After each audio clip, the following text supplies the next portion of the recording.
Everybody,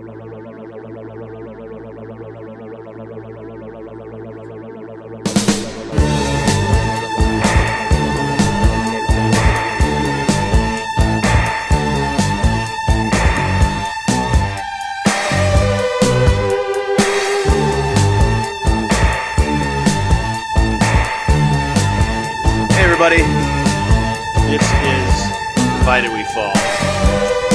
My name is Rod. New theme song. Oh, let me listen to this for a little bit.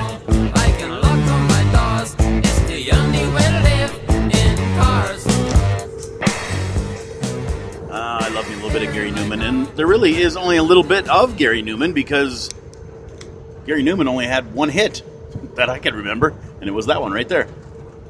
Hey, I'm back. Coming to you live from the great state of Texas. I don't know how much I should get into on why I'm here and what I'm doing. No, I didn't move here because my right-wing belief system is more at home here than it is back in North Dakota, although there isn't a whole lot of difference between North Dakota and Texas. I'm here for work, for money. Yes, I am, like many of you, broke, and I decided to take a brief leave of absence from my desk job and get back in a truck hauling diesel fuel in the oil field because it's big money and it's crazy out here.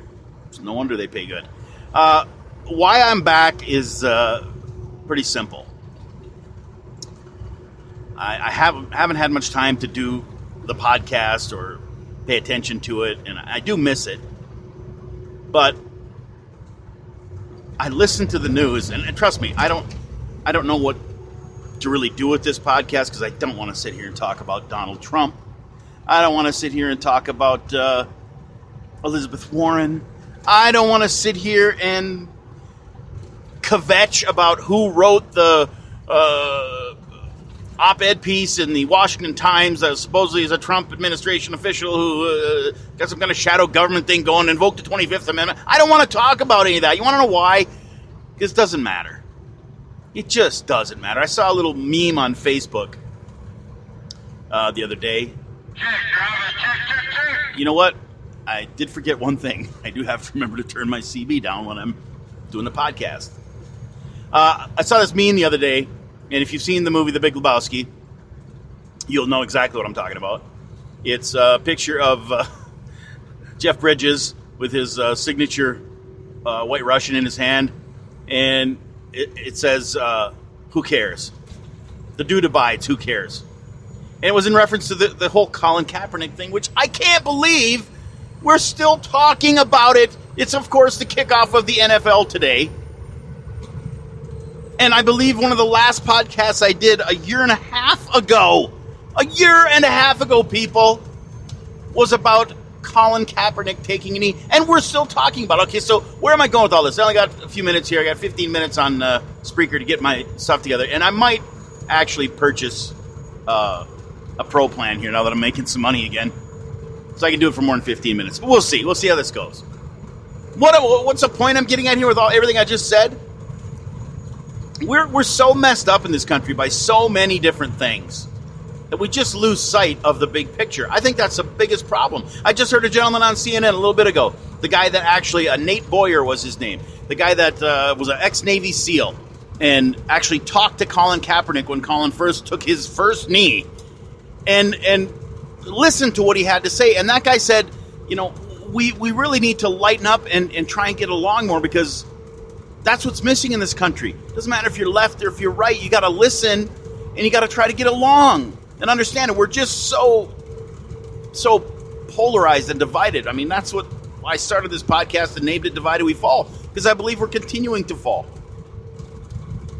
President Obama finally broke his silence and came out and said, "Hey, we're not Democrats, we're not Republicans, we're Americans." And then he proceeded to talk about how Republicans were pieces of shit. And how Republicans are bullies and we got to stand up to bullies. It's like, Mr. President, Mr. Ex-President, pretty sure there's quite a few bullies on your side of the aisle too. And a little bit of pot calling the kettle black. And no, that's not a racist comment. It really is. Gotta go take a look in the mirror, Barack. Back to what I was saying. After hearing all of this stuff, I just decided I'm going to start the podcast again. I don't know how I'm going to do it. I'm going to try and steer clear of, mainstream politics and the media and bitching about them constantly, because that gets old. And try and do some type of a podcast here where something I think makes a bigger point. So what is the point, Rod, you're asking? Why don't you say what it is instead of sitting here droning on and on? And granted, it's going to take me a while to get back in the swing of things here. Serena Williams. Have you heard this story?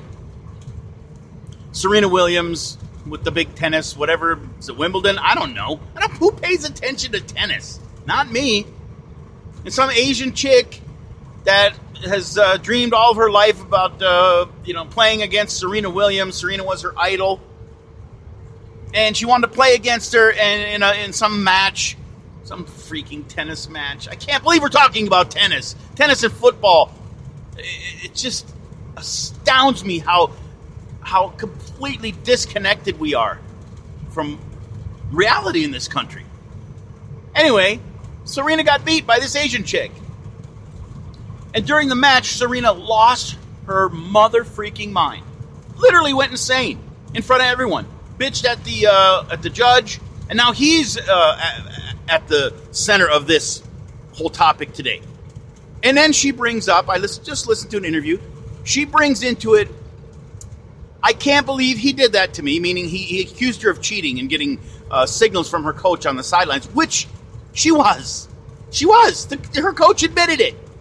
She said, I don't cheat. I didn't get any signals. I can't believe he did this to me. So in a press conference, she complains that she's fighting for women's rights. Serena, you're playing tennis. You're not fighting for women's rights. And who chimes in but that freaking old dinosaur, Billie Jean King? You didn't prove nothing then, Billie, and you ain't proving it now. Shut up. She's got to come and chime in on the whole thing, and I support Serena Williams. Now, look, Serena Williams got beaten by this Asian girl. And they treated this Asian girl like garbage to the point that she was crying. She won, and she was crying. Because not only Serena Williams, but the crowd was upset. Because the person they wanted to win didn't win. They love Serena. We're all fans of something in this country, aren't we? Our fanhood of shit, of garbage, drives us to do more than our own civic responsibility. The things we're fans of make us do some pretty incredible things. Could you imagine if we put some of that effort into being a civic-minded citizen of the United States of America? Imagine what that would look like. Imagine what our country... I mean, look, I understand. Politicians are all garbage. Doesn't matter if they're left, right, liberal, conservative, Democrat, but they're all crap. They're all crap. Okay, I'm with you. But what are they really? They're a reflection of us. The people that are sitting in Washington, D.C., and the guy that's sitting in the Oval Office is a reflection of us. Just like this thing with Serena Williams is a reflection of who we really are as Americans. And I'm disgusted by it. I'm disgusted by who we are. I'm disgusted by what we've allowed ourselves to become. We are a bunch of big babies. Serena Williams is a product of a big baby, crying ass, whiny generation. Generations.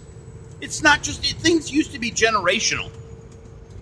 You know, like grunge music. Remember that? Generational. Our self-indulgent and self-centered, me-first attitude is multi-generational in this country. I see it across many age groups. And Serena Williams is a prime example of, I didn't get my way, so now I'm going to cry. What the hell is this? Why am I getting a freaking ad on my phone? I'm doing a podcast. Why didn't an ad just pop up? Okay, I've got some shit on my phone I need to take care of. Just ruined my whole entire thought process. What the hell? Serena Williams losing a match is about as insignificant as anything I can think of. It has Zero to do with women's rights. And then, of course, she had to bring into the argument that men can get away with so much more on the tennis court. Oh, yeah, I remember John McEnroe losing his mind. I remember those days. I'm not a tennis fan, but I remember. He was well known for it. Is the tennis court really the arena we want to be having the discussion about men versus women? I know. Billie Jean King, Bobby Riggs. I remember.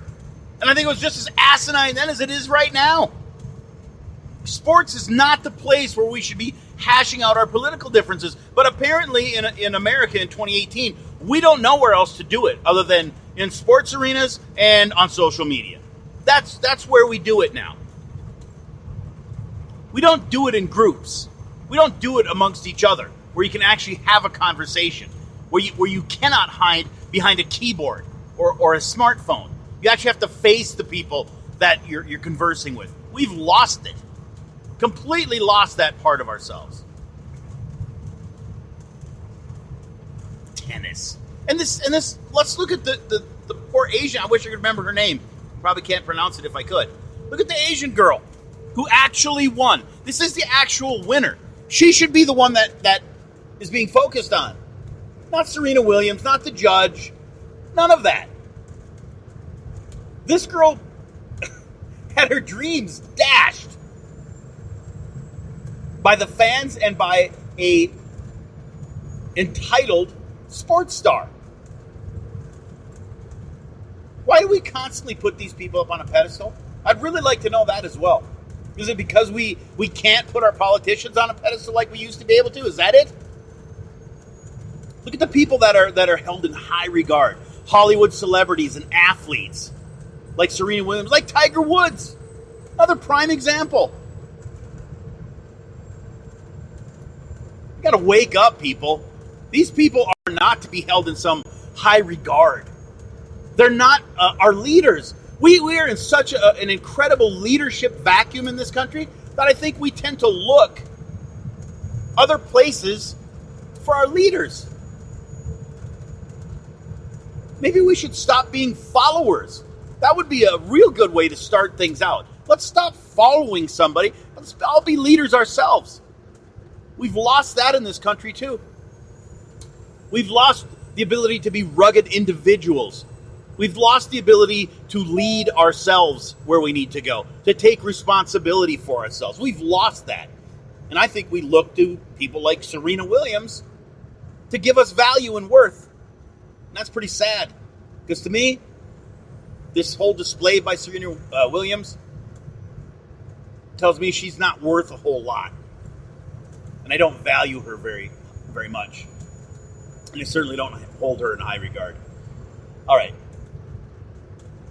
That's my first podcast back here from the oil fields of Texas.